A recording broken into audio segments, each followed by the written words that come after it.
bem-vindo ao primeiro episódio do ADV Boss Podcast.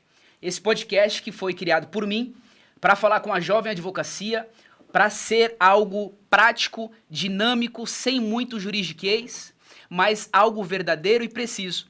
E hoje, no meu primeiro episódio, estou com um convidado ilustríssimo, não poderia convidar outra pessoa, e para abrilhantar esse episódio, hoje ele faz aniversário. Então, boa noite, bem-vindo, doutor Otávio Rolim. Obrigado, meu parceiro Gabriel, meu parceiro de advocacia, meu parceiro de jiu-jitsu. Já apanhei tanto desse cara. Vamos falar disso hoje. Já apanhei tanto desse cara que vou te dizer, cara. Quero te parabenizar por essa iniciativa, por você dar esse palco à jovem advocacia, que é o que falta, talvez, para nós advogados, para nós jovens advogados, ter um pouco de espaço também para mostrar e demonstrar a nossa verdade, para demonstrar como nós também somos capazes... Desmistificar algumas coisas. Exatamente, de iniciar e crescer na advocacia. Então, esse palco é muito importante para nós. Agradeço, parabenizo, sem qualquer demagogia. Pô, Saiba que eu sou um grande fã do seu trabalho, não só na advocacia, mas por toda essa sua parte, essa sua alma empreendedora, e agora dando voz a nós advogados em início de carreira, jovens advogados. Então, deixo aqui o meu agradecimento imenso a você, meu Obrigado. Eu preciso começar, Otávio, assim, sou grato pelas suas palavras e a gente sempre conversa, as pessoas querem saber, às vezes, a nossa, não vou dizer nossa intimidade, porque intimidade é íntimo, né? Mas algo pessoal. Então, a gente olha ali nas redes sociais, um advogado, pessoas públicas, mas nós não sabemos ali como é que tudo começou, né? Então, eu sei que você é de Santos, apesar de nós compartilharmos atividades esportivas, nos conhecemos, mas eu queria saber de você, cara. Eu queria saber quando que você começou na advocacia, por que você foi fazer direito, como é que o Otávio que está sentado aqui agora, como é que chegou agora? Como é que chegou ao Otávio de agora? Cara, eu, em alguns momentos da minha vida, eu digo que eu tive sorte.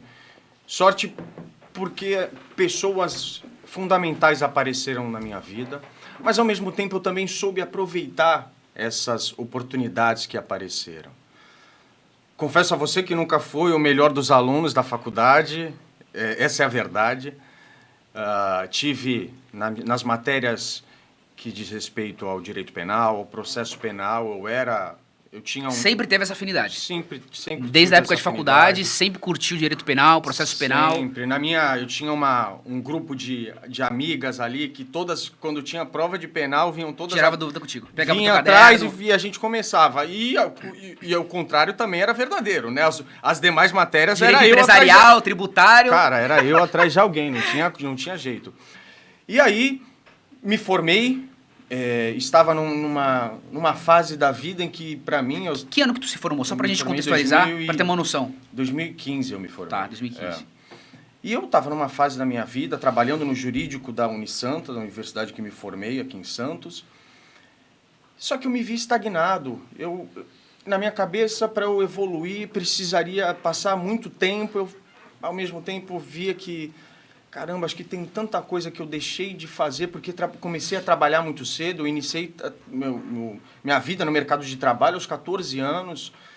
E aí, estava agoniado com a minha realidade. E pensei, alguma coisa tem que mudar aqui dentro. Alguma coisa tem que mudar na minha vida. Você ainda é estagiário. Você já teve estagiário, esse ponto assim de mudança que você sabia que alguma coisa tinha que... Exatamente. No estágio. Naquela época, quem abriu para mim um espaço primeiro para iniciar a minha vida no mercado de trabalho foi o Marcelo Teixeira, hoje presidente do Santos, né, que é um padrinho meu de vida. O Marcelinho, o Carol, a tia Valéria, enfim, toda a família realmente me abraçou e falou, vamos dar uma oportunidade a ele.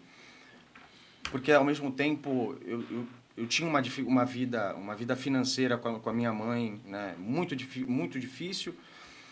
E como eu tinha esses bons amigos, viram um potencial em mim e falaram, poxa, vamos tentar ajudar esse garoto a se lapidar, né? E me levaram para dentro da Unisanta, ali trabalhei e tudo mais. Chegou um momento que, nessa minha fase de 2015, 2016, me formei e falei, agora eu não quero mais aqui, eu quero voar, né? Já tinha ido a Barcelona uma vez na vida para turismo, fiquei na casa de uma amiga minha e tal. E aí falei, poxa, eu vou voltar para Barcelona, vou morar lá. Quem sabe... Definitivo, tu falou, não... Não, nada pra... minha vida era incerta ali. Já tinha cumprido a tua obrigação da faculdade. Exato. Né? Eu Tô falei, livre. agora eu vou viver, não sei o que eu vou fazer. Vou pra Barcelona, se der errado eu volto, se der certo eu fico e vou viver. E, cara, deixa eu só te fazer uma pausa. E não é uma crítica a isso, mas Santos é uma bolha, né? O Santista, ele... O Santista médio, assim, não posso generalizar, né? Assim, tanto. Mas a gente gosta tanto de Santos que é capaz da gente viver aqui e não ter a oportunidade, ou às vezes querer fazer um intercâmbio. É que, quando, a vida aqui em Santos, ela é muito gostosa. Muito boa, né? é muito boa, é muito boa. Por isso que fica essa bolha. E a gente se acostuma com o que é bom muito fácil. Sim. Né?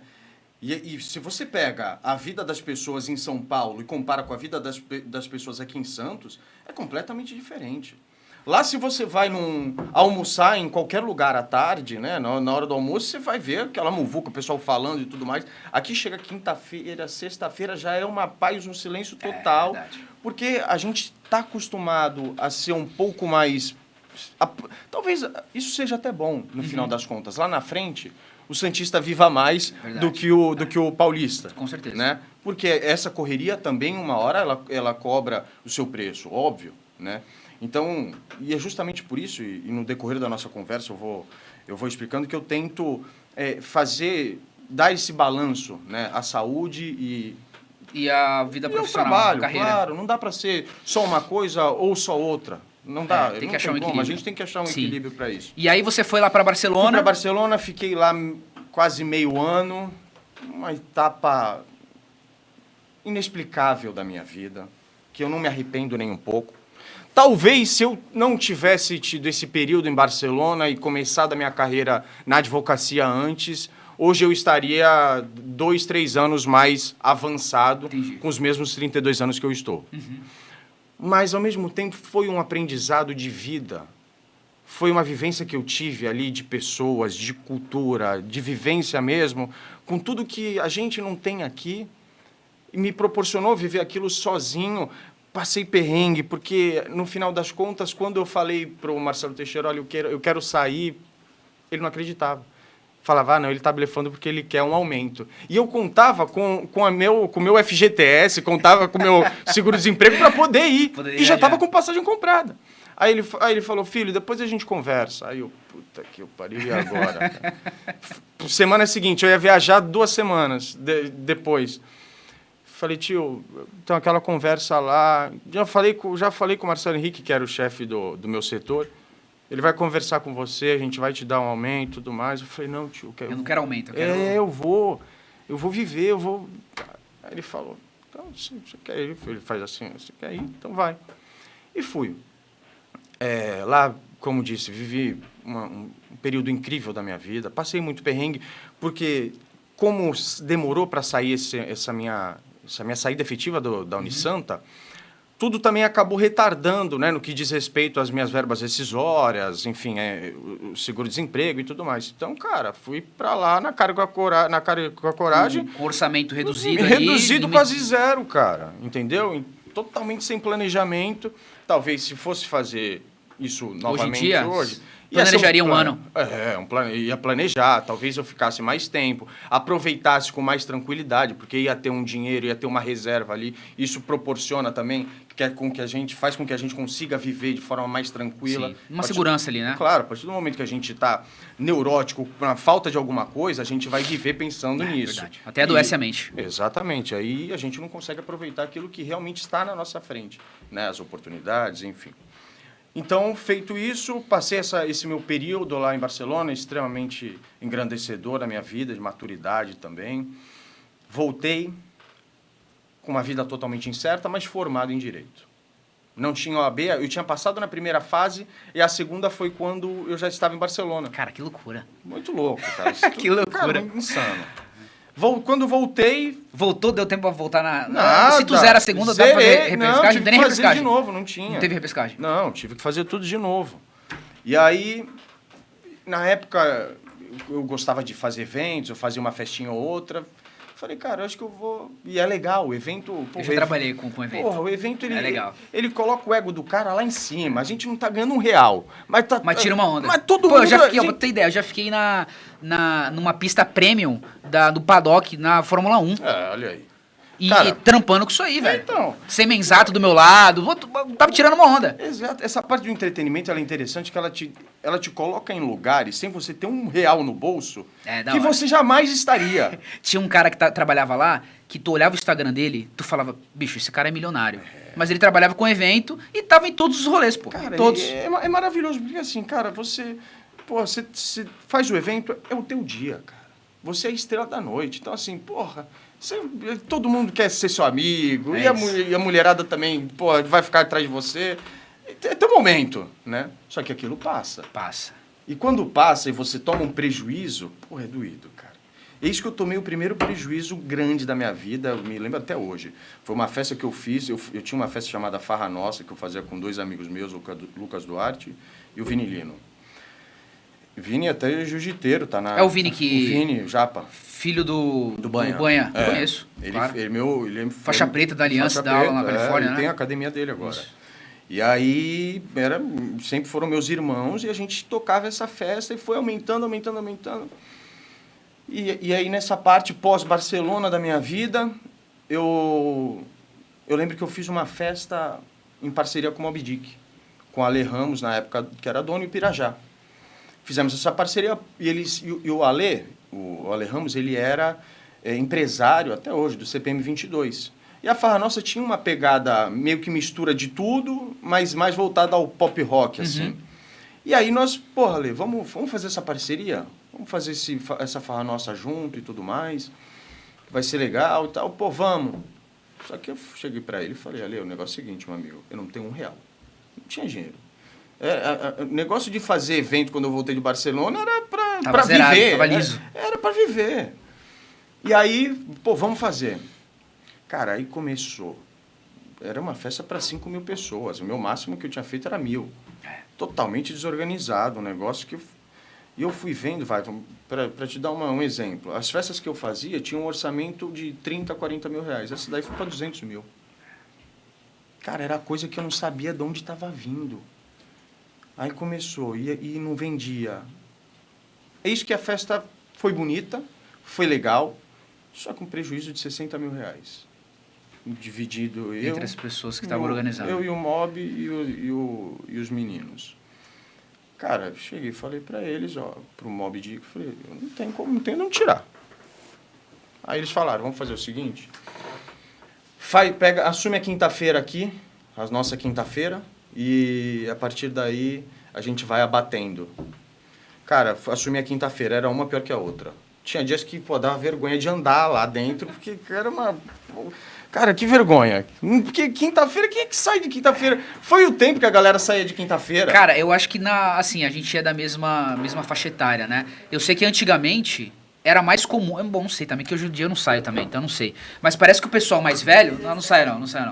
O pessoal mais velho tinha mais o costume, que era a época do biquíni barista, mas, que cara, o pessoal mais velho saía de quinta-feira, já começava 7 horas de quinta, já tava bebendo. Então, mas é que o grande mal da nossa geração é isso daqui, ó. Naquela época, se você pega começo dos anos 2000, a pessoa para conhecer alguém, ela tinha que ir pra rua. A pessoa para encontrar os amigos, ela era obrigada a ir pra rua. Né? Então, assim, hoje em dia, a facilidade que nós temos de comunicação através de um celular, as pessoas não tinham. Para eu me comunicar com você através de um celular era uma fortuna.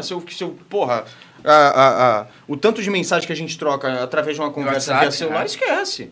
Então, assim, por exemplo, se eu pego, na época da minha mãe e tal, que hoje tem 50 anos, na época, eles tinham que ir pro Moby Dick para se encontrar. E ia todo mundo. Então, assim, eu lembro que na época minha mãe chegou aí muito, era de terça a domingo aquele negócio pegava. Eu, quinta-feira, fazendo uma noite às moscas lá, às vezes tinha mais funcionário do que gente curtindo. Tinha mais segurança e staff do que... Cara, E a dívida só aumentava, porque, porra, nem conseguia pagar nem o custo da noite. E aí tu foi Até a hora que se frustrando. Não, foi me frustrando. Nessa situação específica, eles viram o meu desespero e falaram, cara, esquece, fica tranquilo, tá pago, tua hombridade vale muito aqui, porque você deu a cara a bater. Aí, cara, eu me frustrei, eu falei, não dá. Nesse tempo, eu encontrei um outro Marcelo na minha vida, que foi, dessa vez, o Marcelo Cruz. Através de um conhecido, me apresentou. E foi uma situação muito interessante também, que aí vem também a nossa... Como nós somos sagazes em alguns momentos da vida e sabemos abraçar essa oportunidade. Me apresentaram o Marcelo Cruz e eu sempre tive essa facilidade com penal. Gostaria de ter iniciado uma carreira com a matéria penal, não sabia se como policial, se como juiz, enfim. Tu não tem perfil nenhum, assim, posso falar, tu não tem perfil nenhum, brother, de policial e de delegado. Graças a Deus, cara, que totalmente advogado, não tem perfil nenhum. Posso falar aqui com... 71, tá louco, não tem... Não, tá louco, jamais. Mas não tem perfil mesmo. E aí, eu lembro que me apresentaram, o Marcelo Cruz, ele vai estar lá numa palestra que vai ter do Guilherme Minuti lá na Unisanta. E ele assumiu uma associação estadual, a Anacrim, na verdade, uma associação nacional, mas ele assumiu o estado de São Paulo. Ele gostaria, perguntaram para mim, de colocar um banner lá. Aí eu, porra... E ele vai ficar muito agradecido e tal, ele vai querer te conhecer. Eu falei, porra, minha chance agora de Nesse momento aí que você está falando, você já tinha voltado a fazer a prova da OAB ou não? Já tinha voltado. Já estava habilitado para trabalhar? Já tinha feito a primeira prova, a primeira fase. Passei, estava para fazer a segunda. Aí foi quando eu falei, porra, eu vou ter que colocar esse banner, cara, nem que, sei lá, eu levo o banner lá, eu fico segurando o banner. Na época, o saudoso doutor Norberto Moreira, que já foi presidente da OAB, ele era diretor da Faculdade de Direito do Santa. Falei, doutor, eu preciso colocar esse banner da Anacrim lá. Não, Otávio, não dá, porque é uma associação e tal. O professor Guilherme Minuti não vai querer também. Eu falei, doutor, pelo amor de Deus, é uma oportunidade da minha vida. Aí eu expliquei para ele, ele falou, tá bom, se é para você eu coloco, vai. Aí colocamos lá o banner. Puta, Guilherme Minuti é uma referência nacional, né, em matéria penal, não tem o que falar. E aí que o Marcelo, pô, quem é esse menino e tal? Me tratou super bem, saímos para jantar depois com o pessoal, comemos uma pizza, e daí começou a minha relação com ele. E, cara, começou a minha relação, eu não era advogado, mas eu coloquei na minha cabeça, eu só vou sair de perto desse cara, assim, de perto agarrado, quando eu já estiver no escritório dele e estiver trabalhando. Foi uma meta que eu coloquei na minha vida. E assim fiz. Então, o que aconteceu? Ele, assumindo essa associação, Marcelo tem uma dificuldade tremenda com o computador, né? Como o pessoal da geração mais antiga tem essa dificuldade. A gente até brincava com ele. E aí ele falou, Otávio, é o seguinte, ó, tem uns novos associados, eu não estou conseguindo ajudá-los a se cadastrar na Anacrim, no site e tudo mais. Tu quer ficar 3 meses comigo? Eu te pago um valor mensal e você fica aí ajudando esse pessoal, esses advogados, que são só advogados criminalistas, a se cadastrar? Eu falei, óbvio, beleza. E tava. Detalhe, cara, que eu tive a bomba nesse meio tempo de receber a notícia que eu ia ser pai. Caramba. Sem R$1 no bolso, mesmo lascado. Eu falei, puta que pariu. Mas no final das contas, as coisas sempre se encaixam. Com certeza. É que a gente precisa confiar no processo. E filho é bênção, cara. É bênção. Filho é bênção. É difícil a gente... Independentemente da situação financeira que a pessoa esteja, eu não sou pai ainda, não posso falar, talvez não seja o meu lugar de fala. Mas eu acho que a pessoa, quando ela se torna pai ou mãe, ela move céus e terras para poder prover pro filho dela. Não é nem para ela, pro filho dela. Então... Talvez se não fosse o meu filho, Theo, eu não estaria no nível de advocacia que eu cheguei hoje, né? Lógico, tem muita coisa para alcançar, mas com certeza foi a força essa responsabilidade. Que ele me deu.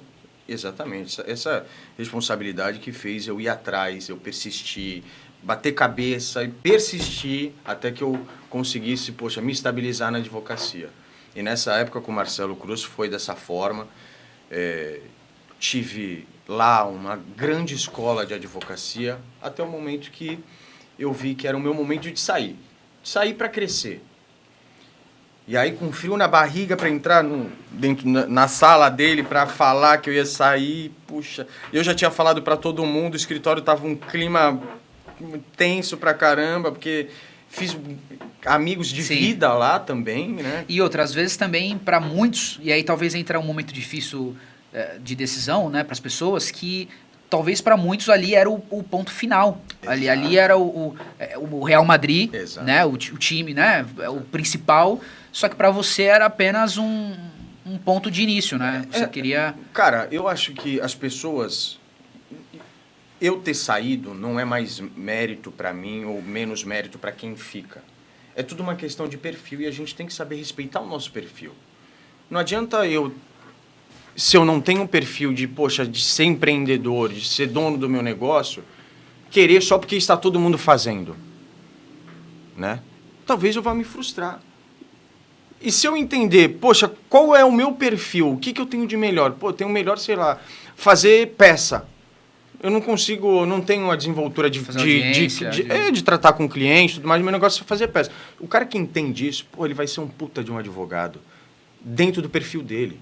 Ele vai compor um escritório? Vai compor um escritório, mas vai ganhar tanto dinheiro, talvez, ou até mais, se ele estivesse empreendendo. Você acha que, e aí uma pergunta que até sai um pouco do setor da advocacia, mas tá dentro, né? Você acha, então, que para a pessoa empreender, seja no escritório de advocacia, qualquer negócio, você acha que ela tem que ter perfil e tá tudo ok ela ser CLT? Porque hoje em dia, tu vê que as pessoas se levantam uma bandeira contra, né, a CLT, né? Como se tivesse problema em você ter um registro em carteira e você ser subordinado a alguém. Só que o engraçado, que eu nunca vejo também em nenhum lugar as pessoas falando disso, é que a roda, ela continua rodando, né? Então, se você, eventualmente, é empreendedor e você quer criar um negócio e gerar renda e oportunidade de trabalho, eventualmente você também vai gerar uma empresa que precisará de um CLT. Claro, e aí você vai estar do outro lado da... Ora. E aí como é que lida, né, com esse... Porque hoje em dia, não sei se você concorda com isso, hoje em dia, pelo que eu vejo Com na certeza. mídia, muita gente fala contra o CLT. Não. Só que é o que você está falando, nem todo mundo tem o perfil de abrir um escritório, de ter a coragem de ter uma conversa. Porque, cara, eu já tive conversas duras assim. Brother, tu sentar na mesa com alguém e tu ser honesto, transparente nesse ponto que você foi quando você quis sair do escritório, tem que ter culhão, velho. Esquece, porque tu tem que se justificar, entre aspas, né? Você precisa trazer ali, se explicar. Muita gente não teria saído, mas é o que eu falo, é uma questão de perfil e a gente tem que respeitar. É lógico, hoje em dia existe essa bandeira que levanta, você tá levantando cedo para aumentar, para crescer o nome de alguém. Não, acho que não é uma questão de crescer o nome do... Esse é um argumento que isso realmente é uma as pessoas vaidade usam muito... mesmo, né, eu acho Tá muito... trabalhando pro patrão, enriquecendo o patrão. Cara, tem pessoas em escritórios de advocacia que ganham, às vezes, até igual o dono do escritório. Numa porcentagem, trazendo clientes na captação e na implementação de novas áreas dentro de um escritório. Você sabendo fazer parte, compor aquela engrenagem, cara, você só tem a crescer, só tem a ganhar. Claro. E talvez seja muito mais tranquilo do que o empresário, do que o dono do escritório, o chefe do escritório. Porque, cara, a gente tem responsabilidades que a técnica vira 10% do todo que a gente tem que se preocupar. Porque você tem que fazer a captação, você tem que trabalhar com o marketing do seu escritório, você tem que ser o financeiro do seu escritório, você tem que ser a contabilidade do seu escritório, você tem que, ao mesmo tempo, não pode deixar a técnica cair também, porque senão nada disso adianta. Então, é tanta responsabilidade e, às vezes, se a pessoa que, porra, eu não quero isso, eu não quero essa dor de cabeça para mim, quer ser dono, vai ser você. Eu prefiro, posso ser um subordinado teu, mas vamos alinhar aqui as nossas metas, as nossas porcentagens e pronto. Eu tenho essa mentalidade de fazer com que as pessoas sejam meus sócios dentro do meu escritório. É lógico, agora as coisas ainda... Eu tenho 2 anos dentro de um escritório físico, 3 anos que saí do Marcelo, mas a minha ideia é trazer pessoas para dentro e essas pessoas serem meus sócios. Não meus subordinados, não, você é meu advogado, não. E falando disso aí, E aí eu vou pedir pro Dani colocar na tela aí, que eu preciso fazer meu merchan. Preciso vender meu peixe. Opa! Então, ele falou aqui de gestão de escritório, de lidar com marketing, lidar com captação de clientes. E a gente tem um parceiro, que é a DVBox. DVBox é a maior plataforma de gestão de escritório do Brasil. Então, ali você recebe intimações dos principais tribunais que você tem, processos abertos.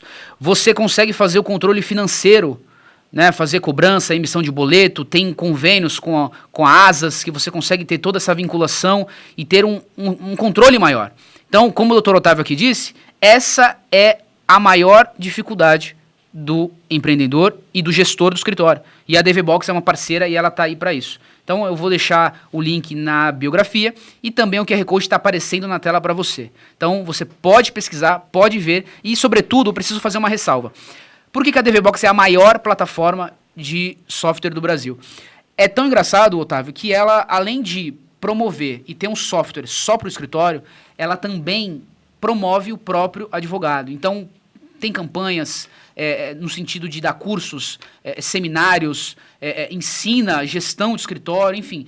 Tem todo um ecossistema que ajuda o advogado desde o início até ele ser praticamente um CEO do próprio escritório. Então, você tem aí acesso para saber de tudo isso. Então, vamos lá.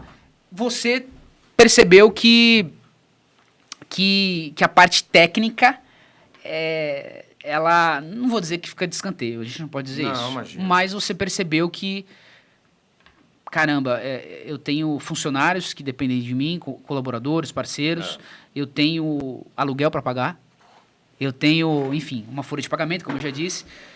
Cara, e aí como é que... Porque, pô, a faculdade não te prepara para isso. Não. Né?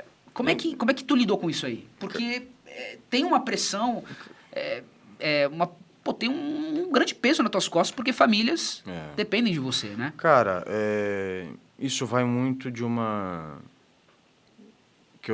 São coisas que eu sempre falo, né? São premissas do nosso crescimento, que é a persistência e a consistência naquilo que a gente acredita. Então, eu sei onde eu quero chegar e o que eu preciso fazer, talvez, para chegar onde eu quero. Muitas vezes, nesse caminho, vão ter momentos que eu vou errar, momentos que eu vou acertar, momentos que vão ser muito difíceis para mim. Só que eu só vou chegar onde eu quero se eu persistir. E se eu continuar fazendo o meu trabalho. Eu vou cair, vou levantar, vou cair, vou levantar. Essa resiliência é que faz a gente chegar e alcançar o objetivo que a gente quer. Então, para que eu conseguisse chegar hoje, e, poxa, ter um escritório com 3 advogados, mais uma secretária, está abrindo agora um escritório em São Paulo, demorou, foi muito sofrimento também que eu tive e quieto, cara. Às vezes só minha mãe sabia, mãe, caramba, não está entrando nada, estou desesperado. E tinha meu filho também, às vezes deitava no chão da minha sala e falava, cara, o que vai ser de mim? Não está entrando nada. Onde é que eu estou errando, cara? O que eu estou fazendo de errado para a coisa não estar acontecendo para mim? E a gente tem o ser humano tem um vício muito, muito característico, né? Que a gente, quando se encontra numa situação de dificuldade, a gente tende a pensar mais em dificuldade ainda e ficar ruminando aquilo e vira um ciclo que, cara, você não vai sair. Infinito, você tá quebrando não vai sair. Aí, E, infelizmente, quando a gente está feliz, a gente não se mergulha na nossa felicidade como deveria. Mas é perceptível também que quando nós estamos passando por momentos bons, a tendência é que outros momentos bons também surjam, porque a gente está com, eu pelo menos acredito muito nisso, com a nossa energia lá em cima e com pensamento positivo emanando coisas boas. Perfeito. Né? E na dificuldade é totalmente ao contrário.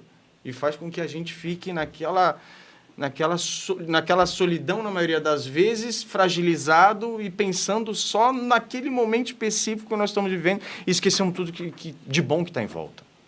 Verdade. Né? Então, esses meus momentos, minha mãe foi imprescindível nessa parte de falar, calma, você vai conseguir, continua. Aí vinha mais um cliente. Muitas vezes vinha um cliente e pagava a conta que eu tinha atrasado. Aí eu ficava no zero de novo. Até que a coisa foi indo. E a gente foi se estruturando, né, como escritório. Então... E aí, que aí assim, quando... Porque eu imagino que, assim, você, pô, não tá entrando, né? As coisas estão ali no limite, né? Às vezes até passou o limite. E aí você fala, pô, não tá entrando, tá entrando cliente, os honorários, às vezes, de alguns clientes estão atrasados, tá me apertando aqui. Eu sei que você, pô, produz conteúdo pra tua rede social, assim, constantemente, né? E conteúdos de qualidade, com uma certa preocupação com imagem, com local.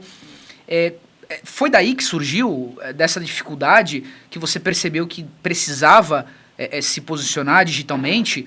Porque como você... não sei se eu estou traçando esse diagnóstico corretamente. Você saiu de um escritório tradicional, né? Estágio ali, esse período que você falou que você ficou, 2017, né? Num escritório tradicional que talvez, não sei, não tenha esse posicionamento digital, porque você falou que é um escritório um pouco mais tradicional e a captação de clientes é para uma outra vertente. Foi daí que surgiu essa necessidade de se posicionar digitalmente e criar ali um ecossistema que propiciasse uma captação de uma clientela para o teu escritório? Cara, essa parte do Instagram que eu comecei a trabalhar, postar meus vídeos, eu comecei mesmo quando eu ainda estava no escritório do Marcelo Cruz. E aí postava meus vídeos, né, de uma maneira ainda muito... sem se preocupar com a imagem, né? Então, se puxar os vídeos lá antigos, você vê que a imagem é meio nublada ainda, o som não sai direito. Mas tudo faz parte de uma evolução também. Você tem que começar para você conseguir evoluir. E aí, as pessoas começaram a me respeitar como advogado. Porque a transição de Otávio, que era o produtor de evento, para o Otávio advogado foi difícil. Porque era associado à farra, à zona... Cara, né? isso que eu queria saber. Cara, como é que teus amigos, assim... eles, pô, viram, pô, o Otávio agora tá todo arrumado, tá de terno, sempre elegante. Pô, como é que os teus amigos fizeram essa distinção, assim, viu essa mudança que você teve? Porque, pô, foi o que você tá falando, né? Tuas palavras. Pô, eu vou sair ali de um Otávio talvez baladeiro, que envolvido com festas e balada, pra uma advocacia extremamente tradicional. Eu acho que dentro da advocacia, o direito criminal eu acho que é a mais tradicional que tem. Com certeza. Né? De tudo. De linguagem, de roupagem, pô, de tudo. Né? Como é que tu conseguiu equalizar isso aí, velho? Então, na verdade, o que eu tive que fazer a parte das redes sociais me ajudou muito. Tá. A me posicionar, as pessoas entenderem que, olha, o Otávio de festa ficou para trás e agora quem está aqui é o Otávio advogado. E muitos profissionais que estão vindo na advocacia agora vão ter que fazer isso. Né? Advogados, advogadas, né? Que às vezes, infelizmente, a advocacia ela é uma profissão que a partir do momento que você toma para si, você tem que ser o advogado. Né? Pô, eu ainda vou além, Otávio. Eu acho que tu vai chegar em casa hoje, tu vai tirar teu terno, mas tu vai continuar sendo advogado. É um tipo de... Eu diria que não é nem uma profissão, eu vou até um pouco mais profundo, é um ofício, é quase um sacerdócio. Claro, porque certeza. Você é advogado, pô, tu vai na padaria, tem um direito que está sendo às vezes negligenciado, está sendo violado, você é advogado o tempo todo. É justamente isso. A gente, a partir do momento que assume a nossa profissão como advogado, a gente abre mão de muita coisa. Né? Quantas vezes não deixei de sair com amigos, aproveitar com a família, porque eu tinha que apresentar uma defesa em um tempo que era para cumprir um prazo. Ou que eu tinha uma grande audiência para fazer e tinha que passar o final de semana debruçado em um processo. E não só, tem a parte da imagem também, que as pessoas vinculam muito o advogado a uma imagem séria, a uma pessoa completamente íntegra, né? Sóbria, né? Exatamente. E às vezes, né, não é sempre que a gente vai atender essas expectativas, mas nem por isso a gente também tem que mostrar, né? Então, a rede social ela foi muito importante para mim, para fazer esse filtro, para dar essa nova roupagem ao Otávio advogado e as pessoas começarem a me reconhecer como advogado e não mais como aquela pessoa que fazia festas. Né? Porque, independente de ter feito essas festas durante um tempo, eu nunca cheguei a ser, poxa, um produtor de eventos, ter uma empresa que faz eventos e ser um empresário do entretenimento. Então as pessoas realmente me viam como o Otávio da Farra Nossa, o Otávio que fazia a festa. E foi difícil, né? Até assimilarem, né? No começo sempre tinha uma piadinha ou outra. O pessoal, cara, não dar risada, né? Porra. Cara, essa parte, quando você... Eu acho que não tem nada mais, mais incômodo quando você compartilha de algum sonho ou algum projeto, ou você está iniciando algo e as pessoas fazem essa chacota. Vou usar a palavra chacota. E aí, tipo, é aquela coisa, tu fala, pô, até que ponto essa pessoa é minha amiga aqui tá tirando onda aqui, né? Eu nem julgo, porque talvez eu fosse fazer o mesmo se eu estivesse no lugar deles. Porque, pô, você encontrava o cara na balada, do nada o cara tá de terno, gravata e tudo mais. Todo engomadinho. Falando difícil. Difícil, né? Então, assim, as pessoas realmente me viam de uma maneira... Ora, não é o Otávio que eu conheço, o que tá errado aí?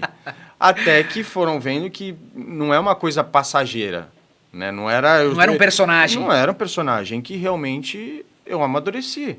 E que hoje em dia a advocacia, ela é a minha vida. Perfeito. Lógico, eu tenho a advocacia como uma empresa, porque eu tenho o meu escritório, mas, sobretudo, a técnica acaba sendo o que te molda como ser humano, né? Os teus objetivos, os teus ideais dentro da advocacia criminal, né? Eu falo criminal porque é aqui eu atuo, mas é o que acaba moldando o seu eu, a sua pessoa, né? E comigo foi muito assim. Aí as pessoas, quando eu também tive que sair da noitada, fiquei um tempo recluso, até haver de fato essa reciclagem, eu senti isso. Aí quando eu saí, as pessoas me falavam, e aí, doutor? E aí, doutora? Aí eu falei, pô, agora sim eles estão me respeitando como advogado, estão me vendo como advogado. Aí o pessoal... né, fui trabalhando, fui me aperfeiçoando, o escritório, as pessoas foram vendo que as coisas estavam acontecendo, porque o meu trabalho é muito sério. Aí essas pessoas da noite mesmo começaram a me contratar quando tinham alguma eventualidade que se fazia necessário a atuação de um advogado. E nesse meio tempo também você, por ter persistido nesse posicionamento, as pessoas também começaram a ver que você não só estava se profissionalizando, mas que você tinha levado extremamente a sério. E aí que a pessoa já dá ela já olha com outros olhos. Pô, peraí, ele já... Não dá pra fazer chacota porque tu vê que o cara tá trazendo coisas de qualidade e não é brincadeira. Tu vê que a pessoa tá falando sério, né? Não é mais um... Não, hoje em dia as pessoas têm um respeito muito grande. Os meus conteúdos, eles geram... O que eu fico mais feliz é quando as pessoas me veem como uma referência. Então, mandam mensagem, poxa, você é uma referência. Cara, eu tenho um prazer enorme em ajudar a jovem advocacia, aqueles que estão vindo, às vezes, sem nada. Eu tive a sorte de ter o Marcelo Cruz na vida, muitos não têm. E como você muito bem falou, a advocacia, nas profissões do judiciário, é a única que não tem nenhuma preparação para a pessoa se formar advogado. Nós fazemos uma prova, mas não tem qualquer escola... Ela te habilita só para ter a carteira, mas não... E pronto. Né? Se você pega o juiz, existe a escola de magistratura. Perfeito. O promotor, também a escola do Ministério Público. O policial, a academia de polícia. O advogado, a gente simplesmente passa na ordem dos advogados do Brasil. Mas aí tu acha assim, e aí eu também não quero entrar num assunto que seja polêmico nem nada, mas você acha assim, claro que sem citar qualquer tipo de nomes, você acha que as faculdades, elas não é do papel dela moldar ele como empreendedor, advogado, gestor ali, dono do escritório, ou você acha que ela não está sendo competente em formar esse camarada advogado, dono do escritório? Você acha que é papel da faculdade, ou a faculdade não tem feito um bom papel em preparar esse camarada para o mercado de trabalho, se eu fosse reformular? Eu acho que o direito como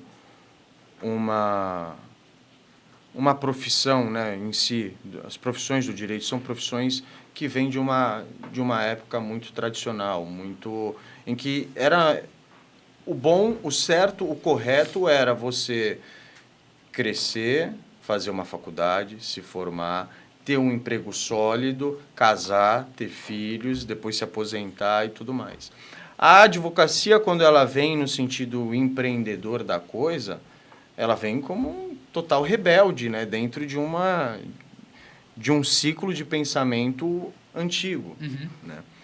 Ou seja, para as faculdades, era muito mais interessante, dentro de um pensamento da sociedade, fazer bons juízes, fazer bons promotores, fazer bons policiais e construírem essas carreiras dentro de um concurso público com todas as suas garantias, do que criar advogados empreendedores que sabe-se lá se vai conseguir ou se não vai. É o nome da faculdade que está em jogo.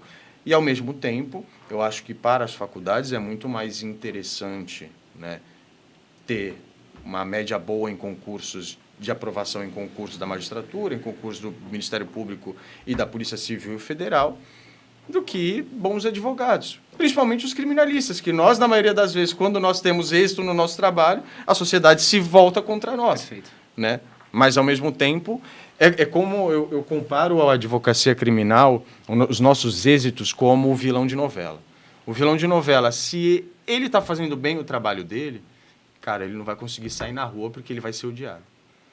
O advogado criminalista também. Na maioria das vezes, nós exercemos nosso trabalho e não é que nós estamos inocentando alguém que é culpado. Não, nós estamos postulando para que o direito seja aplicado. Cara, e a justiça consequente. Quando teve, acho que... Quando eu estive no teu escritório, aí eu peguei o Uber, voltei para casa, né? E o rapaz que estava conversando comigo, o motorista, ele descobriu que eu era advogado, porque a gente às vezes anda de terno, né? E eu não tenho cara de pastor, então tem gente que diz que tenho, mas tem gente que fala que não tenho. Então a pessoa olha o cara de terno e gravata, pô, ele é advogado, né? A primeira assimilação que ela faz. E o camarada estava conversando comigo, ele entrou num assunto que envolve a questão criminal, de advogado criminal. Tu percebe que realmente o advogado criminal, ele... Eu não sei se já te fizeram também essa pergunta. Popularmente, parece que a pessoa tá vendendo os princípios dela? De moralidade? Não parece isso? Então, isso é o que as pessoas acabam pensando. O leigo, o advogado, quem estuda direito não pensa isso, que ele entende. É normal. Mas a pessoa comum, que não é do normal, mundo jurídico, tu certeza. não acha que ela acha que o advogado criminal tá vendendo... Ele tá vendendo os princípios dele, né? Assim, como é que Cara, você tá bandido, né, Otávio? Poxa. A sociedade nos vê como, às vezes, uma extensão dos nossos clientes. Né? Então, se nós temos um cliente que realmente praticou um crime, é muito mais fácil para a sociedade e cômodo para a sociedade entender que nós somos uma extensão daquele criminoso. Só que nem sempre nós estamos ali pugnando por uma inocência. Nós estamos ali pugnando para que uma coisa absurda seja realizada em prol, em benefício daquele que cometeu um crime e está sendo processado. Não. Existem regras que são estabelecidas através do nosso Código de Processo Penal, Código Penal, Constituição Federal, e essas regras, elas muitas vezes não são cumpridas por parte do judiciário. Por isso a necessidade de haver um advogado para fazer com que essas regras sejam efetivamente cumpridas. E que ainda que essa pessoa seja condenada, que seja então aplicada uma pena justa. E que todo o procedimento penal seja realizado dentro das 4 linhas. Né? Dentro das regras do jogo. Exatamente. E, não raras as vezes, nós, advogados, nos utilizamos, eventualmente, de falhas que o Poder Judiciário acaba por cometer. Eventuais abusos que a polícia pode cometer. Isso que eu ia perguntar, porque vocês, efetivamente, vocês têm um trabalho no tribunal, né, no tribunal do júri, nos tribunais superiores, tem um trabalho de peça, tem todo esse trabalho. Mas vocês também têm um trabalho que começa, às vezes, no momento que o camarada ele é apreendido, né? Claro. Vocês estão de olho desde o início ali, né? Desde quando houve a apreensão, houve, né? Nós temos os nossos regramentos, o nosso ordenamento jurídico é justamente para limitar o poder do Estado em relação ao cidadão. Ou seja, para que não vire uma tirania e o Estado possa fazer o que bem entende com o cidadão. E muitas das vezes, esses limites, eles não são cumpridos. Essas regras pré-existentes, que servem justamente para limitar a força do Estado em relação ao cidadão, não são observadas por parte da polícia, por parte do judiciário como um todo. E aí, por isso, aí daí vem a necessidade, como disse, da intervenção de um advogado para cessar, então, aquele injusto, para fazer valer aquelas regras que estão pré-estabelecidas e que foram constituídas pela própria sociedade quando elegeram o legislativo, através dos deputados, dos senadores, enfim. Então, de maneira geral, nós buscamos, nem sempre nós buscamos a absolvição dos nossos clientes, como eu disse anteriormente, e sim o cumprimento de regras que são estabelecidas. Porque é muito fácil também uma pessoa julgar, ele tem um advogado bom, agora ele está na rua, a justiça é falha. Sim, a justiça muitas vezes... Ou só fica preso quem é pobre, ou só vai solto quem tem dinheiro para pagar advogado.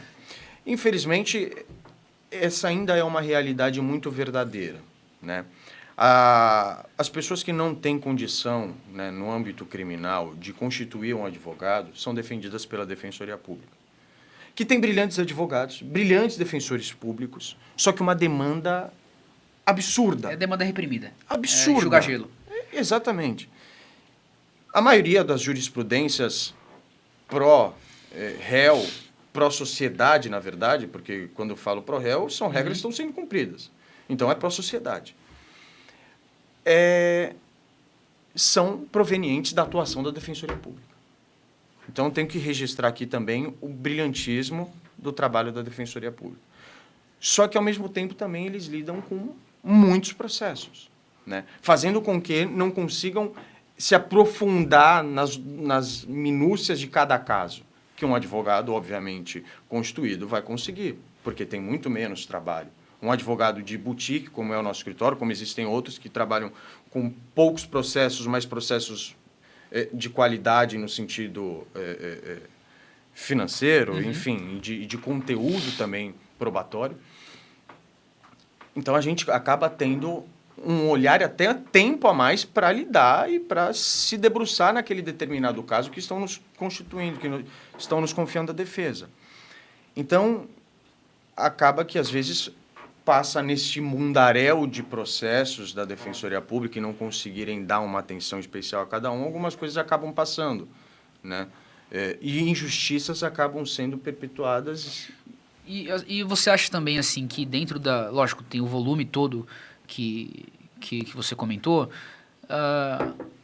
você elevou a nobreza e a qualidade técnica dos defensores, mas estou sendo uma pergunta honesta. Dado o volume de trabalho que eles possuem, o refinamento da atualização de novos julgados, de aprimoramento na especialidade específica, na especialidade de cada um deles, né? Você acha que às vezes eles saem um pouco dessa área acadêmica e às vezes também pode prejudicar de alguma forma? Porque quando tu fala, o meu escritório é um escritório especializado, não é um escritório em massa, né? Trabalha com demandas específicas, debruçadas sobre assuntos específicos. A gente subentende-se que o profissional que está ali atuando é alguém extremamente especialista e que está totalmente atualizado em cursos, seminários, Claro. enfim. Você acha que também o cliente, que às vezes depende... Claro, tem pessoas que precisam, tem pessoas que não precisam, mas que depende exclusivamente, às vezes, da Defensoria Pública, pode ficar um pouco limitado nessa questão, às vezes, o defensor público não ter tanto tempo, dado a demanda para se aprimorar, academicamente falando? Eu não digo nem academicamente, mas no sentido de busca de provas, busca da verdade, investigação defensiva, isso é óbvio, porque a gente está falando sobre o tempo. Você pensa um defensor só para 100, para 1000 casos. E aí ele tem que ir atrás, por exemplo, de câmeras de monitoramento de 50 casos, para comprovar que aquela pessoa não estava lá. É muito difícil. E na maioria das vezes, para não falar todas, eles não têm nenhum contato com essas pessoas. Então, por exemplo, a pessoa ela é presa, ela não tem dinheiro para pagar um advogado, ela vai ser defendida por um defensor público. Aquela pessoa acaba sendo um número dentro de todo o procedimento da defensoria, em que ele vai ter o contato com essa pessoa antes da audiência, hoje em dia por vídeo, e todo o procedimento vai ser realizado com as peças escritas e tudo mais, né? quando nós vemos a advocacia particular, ela já é diferente. Né? Por quê? Porque a gente vai ter que ir lá falar com o cliente que está nos constituindo dentro de um presídio, 1, 2, quantas vezes forem necessárias para que a gente consiga estabelecer ali uma linha de raciocínio dentro da nossa tese e passar aquilo para o nosso cliente, construir aquilo em conjunto com o nosso cliente. Mas por quê? Porque a gente tem menos casos. Óbvio, se eu tivesse 100, 500, eu não ia conseguir fazer isso. É humanamente impossível. Então, eu acho que talvez falte braço humano para fazer com que essa defesa pública seja mais refinada. Não acho que falta técnica, tampouco vontade de ajudar. Claro. Acho sim que falta pessoas. Até porque eu acho que a Defensoria Pública, não vou dizer que a magistratura não seja vocação, mas quando nós pensamos das carreiras voltada para a área jurídica, pouca pessoa... Acho que na faculdade, pelo menos eu não tive nenhuma pessoa que falou, pô, eu quero ser defensor público. Porque eu acho que, assim como eu disse que a advocacia é um sacerdócio e um ofício, a defensoria talvez muito mais. Muito mais. Certeza. Então, dificilmente alguém na faculdade... Pô, tu sabe, a pessoa está na faculdade, ela sonha em ser juiz, membro do Ministério Público e delegado. Ninguém quer ser mais nada. São só essas três. E no terceiro ano da faculdade, a advocacia esquece. Ninguém quer ser advogado. Ninguém. Né? Chega no 4º ano, as coisas já começam a mudar também, né? Aí você cai um pouco na realidade. Claro. O teu único objetivo é terminar a faculdade. Claro. Terminar, você já ganhou alguma coisa. Porque assim, cara, inclusive nós temos convidados aqui que são juízes e vão vir no podcast também. Legal. E a gente vai querer justamente investigar isso aí, perguntar, porque me parece que muita gente procura esses 3 cargos que eu citei aqui exclusivamente pelo valor, porque naturalmente são carreiras públicas que têm uma remuneração um pouco maior. E pouca gente fala da Defensoria Pública, né? Então, a entrega, eu não duvido mesmo, a entrega realmente é mais do que os próprios... Passa até a própria vontade da pessoa, ela se doa muito, né? E aí uma dúvida que eu tenho, Otávio, que assim, o que eu sei de penal foi o que eu passei na primeira fase da OAB. Depois disso aí, meu amigo, você... Nunca mais viu. Não me procure e se tu me procura. Mas eu vou indicar um homem aqui, ó. Eu vou dar o cartão dele. Cara, pô, eu fui preso, né? Assim, digamos que um familiar meu... Porque, deixa eu construir assim, pra também te explicar o que tá na minha cabeça. O cliente chega no teu escritório. Dificilmente ele vai conseguir entender que o seu trabalho depende também de outros jogadores outros players aí nesse jogo, né? Judiciário, enfim. Como é que funciona, você falou do tempo de prova, de elaborar a defesa do teu cliente. O cliente chegou na tua mesa, doutor Otávio, vou te contratar. Como é que funciona isso? Quanto tempo demora, assim, né? Eu sei que é difícil citar, mas... Pô, demora uma semana para eu preparar um documento aqui. Como é que é feito esse cuidado? O camarada foi preso, foi detido, a família chegou lá, te contratou, assim. Como é que... da prática da advocacia criminal, como é que isso funciona na prática, assim? Pô, uma semana, um mês, como é que funciona isso, essa investigação aí que você comentou? Tudo vai depender da fase em que o processo chega para nós, né? Às vezes o processo ele já chega findo, acabou, não tem mais nada para fazer no processo, transitou em julgado, e a pessoa vem tentando um último suspiro, aquela luz no fim do túnel através da revisão criminal ou do habeas corpus substitutivo da revisão criminal. Nesse caso, a gente tem que estudar todo o processo dele novamente para entender se existe alguma nulidade digna de ser arguída através de uma revisão criminal ou se alguma coisa, alguma matéria de mérito, alguma prova nova que às vezes possa vir a surgir, alguma coisa que tenha ficado no caminho, passou despercebido, que a gente possa alegar, aí vai depender de um trabalho, de um estudo. Lógico, às vezes a gente também, a pessoa que está nos contratando, a gente vai passar um tempo para eles. Poxa, 15 dias para que eu consiga estudar esse processo de capa a capa, vai depender da densidade do processo, de quantos processos são. Tem processos que chegam para a gente com 10 mil folhas, 15 mil, enfim. Né? Óbvio que vai demandar de um tempo maior, mas aí a gente vamos fazer um estudo aprofundado, um processo de 10 mil, 20 mil folhas, um mês para a gente estudar. Dentro desse mês, a gente, se analisarmos alguma matéria que possa ser eventualmente arguída através da revisão criminal, a gente já vai começar a elaborar essa peça. Para no mês seguinte, a gente faz um planejamento para que isso fique dentro de um prazo. Ou seja, Isso eu estou falando de um caso específico, né? Caso de tá. revisão criminal. Agora, tem outras vezes que chegam já que a gente tem um prazo para apresentar uma apelação, por exemplo, em 5, 8 dias. Uhum. E tem que apresentar. Uhum. Se a gente assume aquela responsabilidade, a gente tem que se virar nos 30. Independentemente do... Falta um dia. Se eu assumir aquela responsabilidade, eu vou ter que apresentar um dia. Ah, mas tem que ler 5.000 páginas. Eu vou fazer o quê? Só lamento. Aí fica todo mundo, aí vem a equipe inteira. Ou seja, além de... se para você, né, você comentou aqui que no melhor cenário demora um mês, né, dependendo do que caso, chega, claro. uma demanda, um defensor público não vai, às vezes não... Você imagina. A pessoa É impossível. E é não um consegue caso dar. só que eu tô falando. Um caso, É imagina. um caso. Cara, e você pega... Poxa, nós trabalhamos às vezes em operações enormes que tem pessoas sendo defendidas pela Defensoria Pública e o defensor tá lá, aguerrido, apresentando a defesa, trazendo até às vezes matérias novas. Uhum. Eu fico imaginando, cara, imagina o trabalho que esse cara não tá tendo. Se nós aqui, dentro de uma equipe de profissionais extremamente capacitados e com poucos mais bons casos, já estamos ou às vezes com recursos humanos e financeiros para dar suporte com estagiários e, né, e o camarada com uma pessoa só não consegue dar conta. Não dá. Não É consegue lógico, dar né? A Defensoria Pública, o defensor conta com seus assistentes e tudo mais, mas isso vai depender da comarca, vai depender da localidade. Mas, mesmo assim, é muito trabalho para poucos profissionais, né?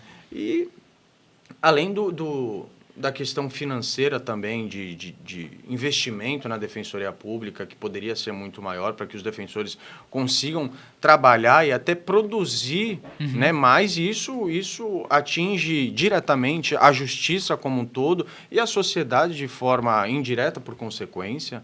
Então, eu vejo que o trabalho da Defensoria é de extrema importância para a sociedade, para a justiça brasileira, mas poderia ser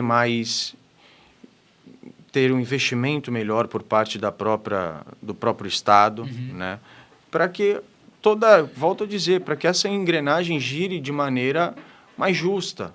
Saudável, né? sustentável, Claro, promovendo a justiça. Poxa, né? não faz sentido para uma pessoa... Primeiro, as pessoas terem essa imagem da Defensoria Pública.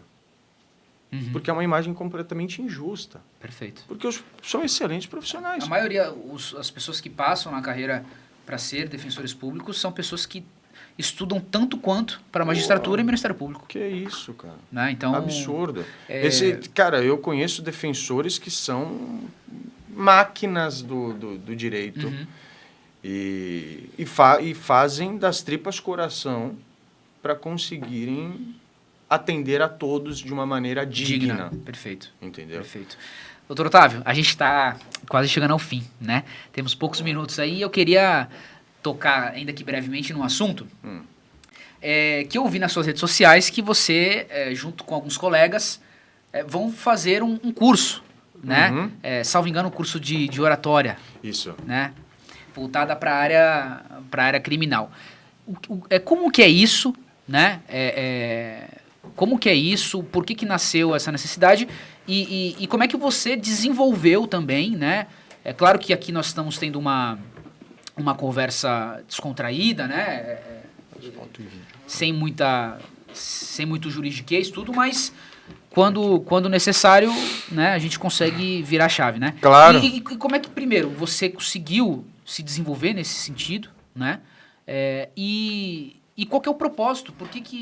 De onde que nasceu esse desejo de criar esse curso, né? E aí você pode vender teu peixe aí. Cara, essa ideia do curso de oratória jurídica nasceu de uma conversa que eu tive com o Dr. Eugênio Malavasi, que para mim é uma das maiores referências da advocacia criminal, não só em nossa região, mas em âmbito nacional. É um marco para mim, é uma verdadeira referência na advocacia criminal, o Dr. Eugênio Malavasi. E conversando, ele me viu também como um prodígio na advocacia e falou, poxa, vamos fazer um curso? Porque eu falei, cara, claro, vamos. curso de oratória jurídica é uma coisa que falta nos bancos da faculdade, que nós não aprendemos. Ninguém quer apresentar trabalho... Ninguém quer fazer. E eu vejo que os advogados, às vezes, têm um potencial danado, mas por não saberem lidar com aquela realidade em que necessita de uma oratória mais aprofundada, e a oratória, quando bem utilizada, ela tem resultados diretos no seu caso.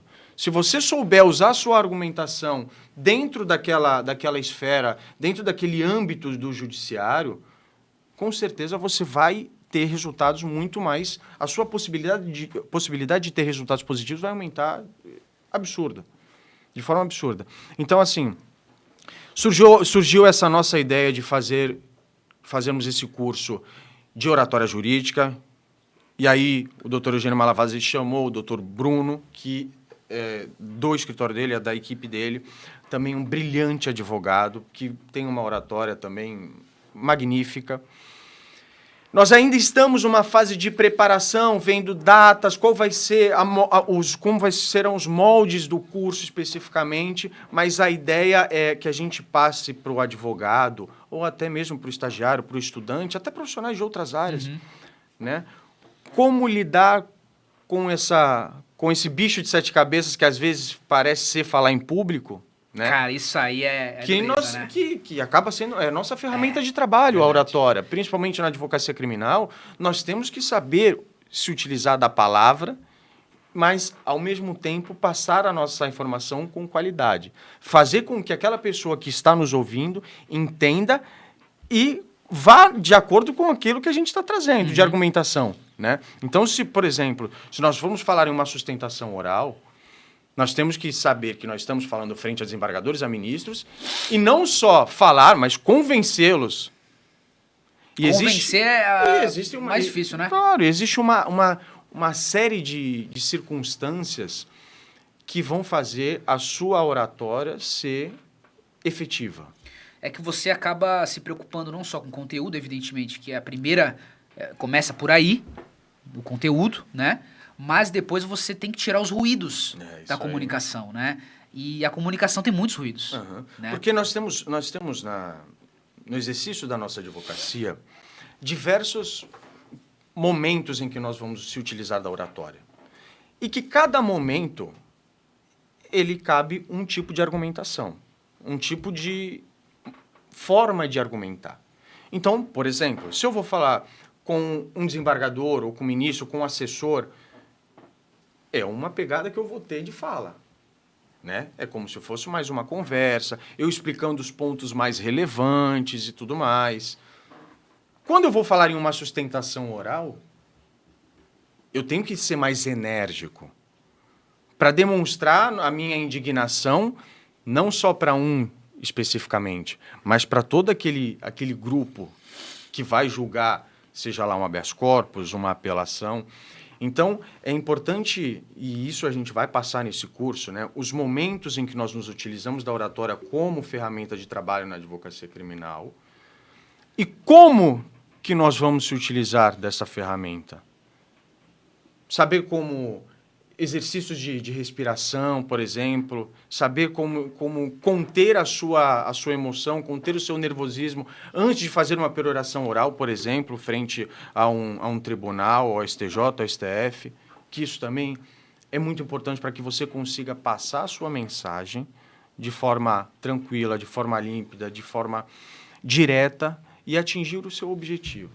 Ou, ao menos, aumentar a sua possibilidade de conquistar aquilo que você está requerendo através daquela sustentação oral. Então, essas e outros pontos, outros tópicos que nós vamos nos aprofundar, vamos abordar neste curso, vão ser de suma importância e tenho certeza que irão engrandecer a todos aqueles que forem participar deste nosso curso de oratória jurídica. Eu, doutor Eugênio Malavasi, doutor Bruno Galhardo, muito provavelmente após o Carnaval, não sei quantos dias serão, mas certamente vai ser um curso bem completo, que a gente vai passar cada ponto especificamente da oratória e os seus momentos. Isso... E a última pergunta que eu tenho aqui, dentro desse tema aí da oratória, quando foi que te jogaram nessa cova dos leões aí, né? Quando que foi a tua primeira sustentação que você teve que falar ali para pessoas, né, de envergadura, magistrados?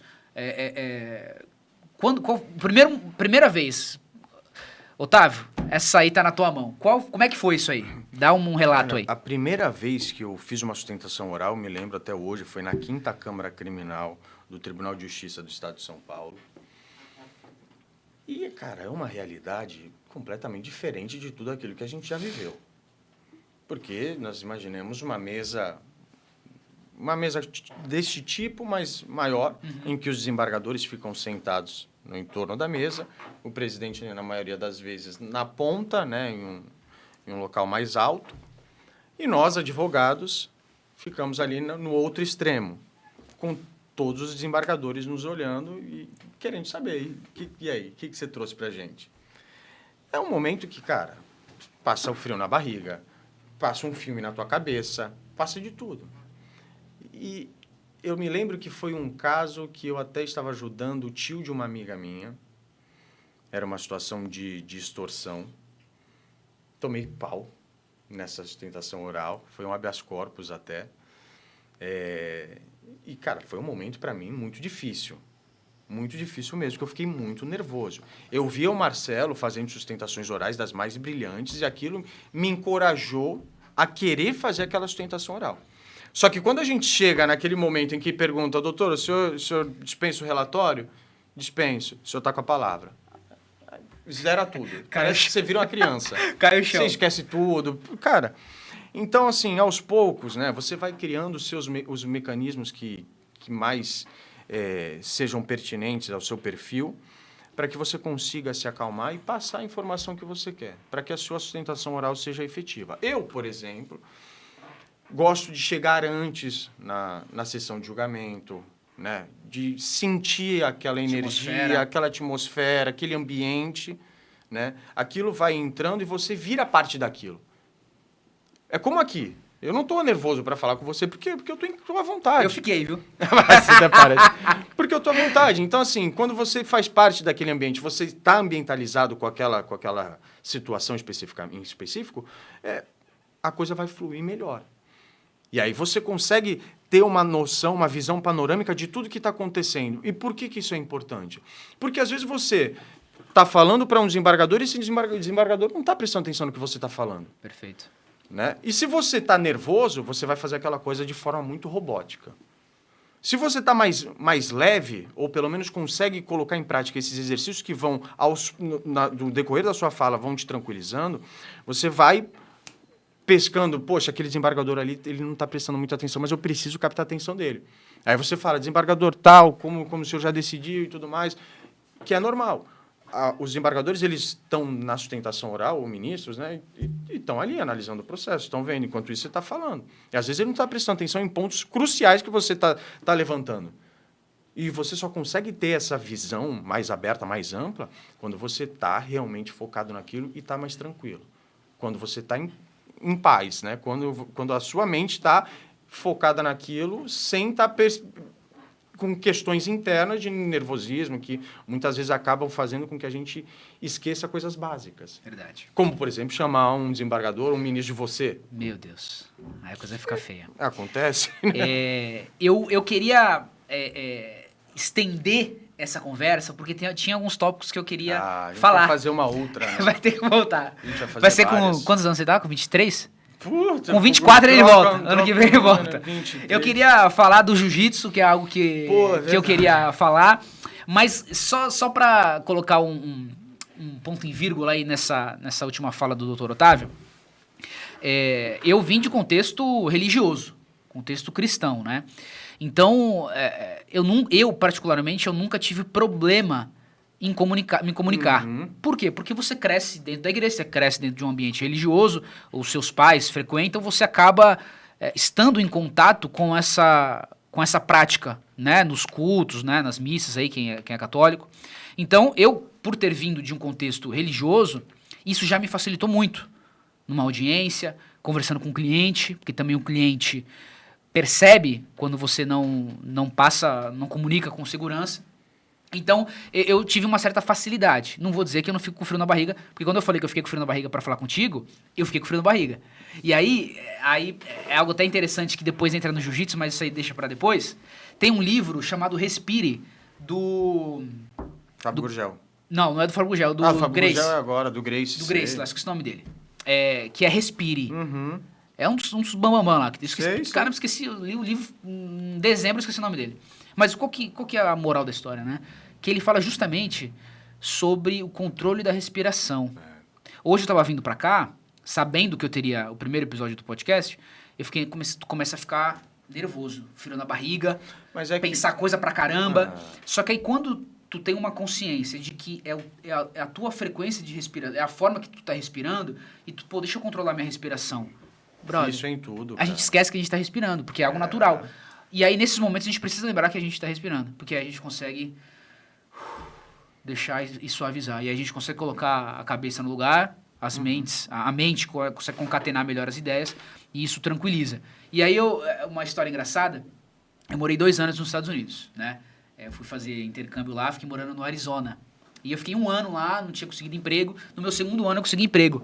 E aí eu consegui emprego com um brasileiro que ele tinha uma liga de futebol de várzea de mexicano. E ele falou, pô, tu quer trabalhar pra mim? Eu falei, pô, claro que eu quero. Pô, tu vai ser árbitro de futebol Top. na liga mexicana. Eu falei, pô, mas eu nunca apitei na minha vida, pô. Ele falou, não, pô, mas tu sabe a regra de futebol? Sabe o que é impedimento? Eu falei, pô, sei o que é impedimento. Né? Me colocou nessa fogueira. E aí eu falei assim, quando botei a roupa, e brother, é várzea de futebol mexicano. Não é futebol profissional, não é copinha. Acontece de tudo. Brother, ali, né? O futebol é um detalhe. Meu irmão, é um detalhe. O pessoal jogando com tornozeleira. Meu irmão, o bagulho pô, era louco. Isso é legal demais. E aí... Essa experiência. A experiência foi boa. Mas aí eu aprendi uma lição, Otávio. Eles não podiam saber que eu não era árbitro. Eles não podiam saber. Então o que eu tive que fazer? Pelo menos nas primeiras vezes. Criar um personagem e falar com convicção. Eu passei uma coisa muito semelhante lá em Barcelona, que eu não tinha dinheiro. E um amigo meu, um grande amigo meu, que está retornando agora ao Brasil, e ficou sabendo que eu estava sem dinheiro nenhum lá. E eu falei, Gil, pô, tô sem dinheiro. Eu tava numa balada com eles, eles, pô, vamos dividir esse combo aqui agora. Aí eu falei, Gil, tô sem grana e tal. Eu não me incomodei não beber, mas... Uhum. Aí chegou um dia que ele falou pra mim, não sabe falar inglês? Eu tenho um trabalho pra ti. Aí eu falei, sei. Não sabia porra nenhuma. Sabia nada, cara, nada. Mentiu no LinkedIn, mentiu. Pô, nem no básico, cara. Aí procura fulano que tu vai trabalhar, que ele tem era uma empresa que trabalhava pro Barcelona Futebol Clube. E aí essa empresa, ela trazia garotos de 7, 5, 6 anos dos Estados Unidos para passar uma semana numa experiência dentro do Barcelona. Então, mesma coisa, eles também não podiam saber que eu não sabia nada de inglês. A empresa me contratou e tudo mais, porque foi uma coletiva lá, uma entrevista em espanhol, e o espanhol eu dominava. Agora, o inglês que precisava, cara, eu não falei com uma criança. Era só assim. Só apontando só na mímica. Pensavam que eu era mudo, a criança devia pensar que eu era mudo. Então foi muito semelhante. E ninguém até hoje, ninguém sabe que eu não falava inglês na época. E aí, então, tô falando aqui em primeira mão. E aí, cara, isso aí foi uma lição pra mim, velho. Porque assim, foi igual a primeira audiência trabalhista que eu fiz. Ninguém precisa saber que é a minha primeira audiência. Não muito precisa. menos o cliente. Muito menos. E eu precisava passar com confiança, brother. E assim, aí, quando passa o nervosismo, principalmente a audiência trabalhista, né, civil, às vezes tu vai... Tem acordo? Não tem. Então, vou marcar a instrução. Tu não faz nada. Tu só precisa estar lá, não em silêncio às vezes. Tu precisa passar confiança. Então, nesse dia aí, a primeira coisa, eu precisava passar com confiança, não deixar que eles soubessem que eu não era um árbitro de futebol, e depois também não deixar que eles se matassem no futebol. Porque isso era praticamente... Que bronca, hein? Não, era terrível. Aí tu falou, cara, você é advogado, acho que é mais fácil. Não, pô, aí, cara, eu fiquei 1 ano trabalhando como árbitro de futebol, lá nos Estados Unidos, no Arizona, e aí depois eu voltei pra cá, enfim, aí eu voltei à faculdade, mas isso aí foi uma lição, cara, que eu tive que eu falei, pô, quando se trata de confiança e falar em público, você precisa, pelo menos na tua cabeça, claro, sem soberba e altivez, mas fala, pô, mano, eu sou o cara, pô, deixa eu pô, me dá isso aqui que eu vou. Isso Tá aí. entendendo? Joga no meu peito aqui que eu vou resolver É isso aí. isso aí. E confia, ainda que esteja nervoso, pô, controla a respiração. Irmão, é como se fosse tu fosse mentor. Tu tá ali. E aí, isso, com essa confiança, tu vai ver que não é um bicho de sete cabeças. Mas falam que também falar em público tem estudos aí que falam que, pô, é semelhante a tu ter medo da morte, brother. Tem pessoas que a parada é terrível, terrível. Não, com certeza. Tem pessoas que têm realmente fobia. Né? Fobia de falar em público. De falar em público. Terrível mesmo. E é uma desconstrução que, no final das contas, eu conheço pessoas que começaram de uma forma completamente travada por ter esse medo de forma muito ativo, né? Muito, muito forte. E hoje em dia são excelentes oradores. Perfeito. Que é treino também, né? Justamente. Vai treinando. Otávio, suas últimas considerações. E, pô, um prazer. Prazer estar aqui contigo. Fiquei muito feliz de ter conseguido extrair de você aí um pouco da tua intimidade, né? De como que foi a tua trajetória. Certamente, estou te falando isso com certeza, você vai voltar porque eu preciso tratar de outros assuntos também. A tua vida como atleta, participa de campeonato, o teu escritório propicia para pessoas e atletas que não têm condições de você traz também essa bandeira, outros assuntos também que o Dr. Otávio, eu sei que também, salvo engano, você é assessor de comunicação do Santos, ou foi? Então, são alguns assuntos que eu sei que também você está dentro desse setor, né? Você também atua como, né? Faz parte também do teu serviço. Então, ele vai ter que voltar, gente. Ele vai ter que voltar. E aí, as tuas palavras finais aí, porque é um prazer imenso, velho. Cara, o prazer é todo meu. Volto a dizer, você é uma pessoa que eu tenho uma admiração muito grande, um respeito, e tenho como referência também na advocacia. Esse espaço certamente vai servir e vai engrandecer muito a vida de muitos advogados que estão em início de carreira. Eu quero agradecer aqui a toda a minha equipe do escritório, então, desde a Rose, doutora Patrícia Brito, doutor Guilherme Elias, doutora Beatriz Mâncio, que são pessoas que estão ao meu lado dia a dia na luta, e nós formamos uma equipe de fato, sem qualquer tipo de vaidade lá dentro. Nós tentamos somar um na vida do outro e fazer com que essa soma seja levada para dentro dos processos que nós assumimos, dentro da vida daquelas pessoas que nos confiam a defesa. E essa troca de energia dentro do nosso escritório é muito forte. Então, agradeço imensamente a eles. A minha mensagem é direcionada, claro, aos advogados e advogadas que estão iniciando as suas carreiras. A persistência, volto a dizer, e a consistência é o que vão ser a ponte para o sucesso dessas pessoas que estão começando agora. Talvez se eu tivesse desistido naqueles momentos em que eu estava dentro de casa me lamentando porque não tinha nenhum cliente, sabe-se Deus o que eu estaria fazendo hoje. É difícil falar, principalmente quando nós estamos vivendo isso. Para quem está de fora, acaba sendo mais fácil dar aquelas palavras de motivação, e nós que estamos vivendo a dificuldade acaba sendo uma realidade dura. Mas se você confia, se você acredita, persista, continue. Peça ajuda para as pessoas que já estão na caminhada há mais tempo. Não se envergonhe de tentar às vezes, para sair de uma determinada situação, se apoiar em alguém que seja mais experimentado. Faça boas parcerias, trabalhe muito bem o seu network.